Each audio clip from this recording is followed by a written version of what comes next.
Menko Polhukam Mahfud MD mengaku selalu menghormati kinerja Menteri Keuangan Sri Mulyani. Bahkan baginya Sri Mulyani merupakan Menteri Keuangan terbaik yang pernah dimiliki oleh pemerintah Indonesia. Kalau saya kagum, kalau di kabinet menerangkan masalah apapun yang paling bisa menjadi sederhana bagi dia anggaran negara. Sehingga saya percaya dia Menteri Keuangan terbaik.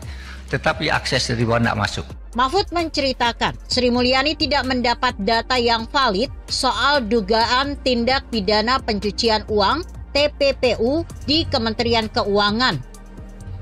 Padahal laporan dugaan pencucian uang itu sudah diserahkan oleh Pusat Pelaporan dan Analisis Transaksi Keuangan (PPATK).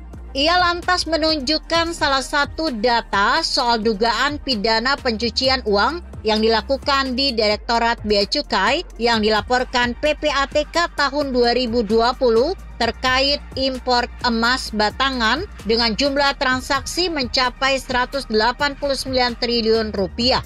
Impor emas batangan yang mahal-mahal itu, tapi di dalam surat cukainya itu dibilang emas mentah. Diperiksa oleh PPATK, diselidiki. Di mana? Kamu kan emasnya emas sudah jadi, kok bilang emas mentah? Direktorat Bea Cukai lanjut Mahfud menyatakan kepada PPATK bahwa emas yang diimpor merupakan emas murni yang kemudian dicetak di Surabaya menjadi emas batangan. Dicari ke Surabaya, tidak ada pabrik. Mahfud mengungkapkan PPATK telah mengendus dugaan pencucian uang itu sejak tahun 2017 dan langsung melaporkan ke Kementerian Keuangan melalui Dirjen Bea Cukai dan Irjen Kementerian Keuangan. Tetapi hingga tahun 2020, laporan kasus tersebut tak kunjung sampai ke meja Sri Mulyani. Maka dalam pertemuan 14 Maret 2023, PPATK menyampaikan kembali adanya transaksi mencurigakan 189 triliun rupiah itu kepada Sri Mulyani. Baru setelah itu, pejabat eselon 1 di Kementerian Keuangan mengaku bakal mendalami transaksi mencurigakan tersebut. Tapi laporan yang diberikan bukan terkait dugaan pencucian uang di Direktorat Bea Cukai. Dugaan pencucian uang cukai dengan 15 entitas. Tapi apa laporannya? Menjadi pajak. Sehingga kita diteliti, oh iya ini perusahaannya banyak, artinya banyak, pajaknya kurang, padahal ini cukai laporannya. Di sisi lain, Mahfud MD mengatakan perasaan Menteri Keuangan Sri Mulyani hancur gara-gara heboh soal transaksi janggal 349 triliun rupiah di lingkungan Kementerian Keuangan. Pasalnya, Sri Mulyani kerap dituding korupsi dengan menerima uang sebesar itu. Mulanya Mahfud menyampaikan bahwa dirinya diminta oleh Presiden Joko Widodo untuk menjelaskan secara terang terkait transaksi 349 triliun rupiah ini. Mahfud menegaskan bahwa tindak pidana pencucian uang TPPU berbeda dengan korupsi. Adapun PPATK telah menekankan bahwa transaksi 349 triliun rupiah ini merupakan TPPU.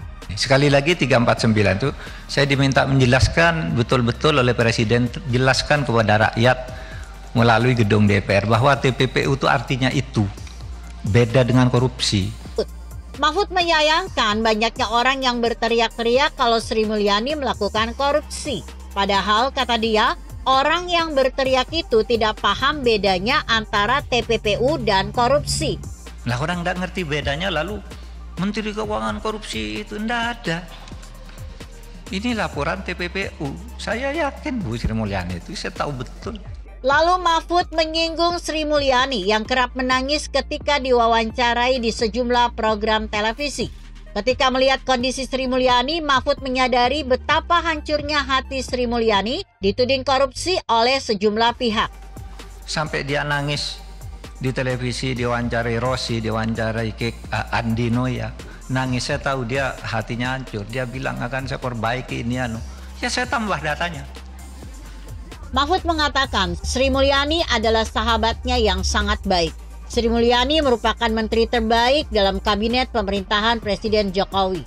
Oleh sebab itu, Mahfud sebisa mungkin akan membantu Sri Mulyani untuk menyelesaikan kasus transaksi janggal ini. Begitu kira-kira. Artikel ini telah tayang di kompas.com. Bagaimana menurut Anda? Jika Anda berpendapat lain, tuliskan komentar Anda di bawah ini. Saya Emma, Karisma 90.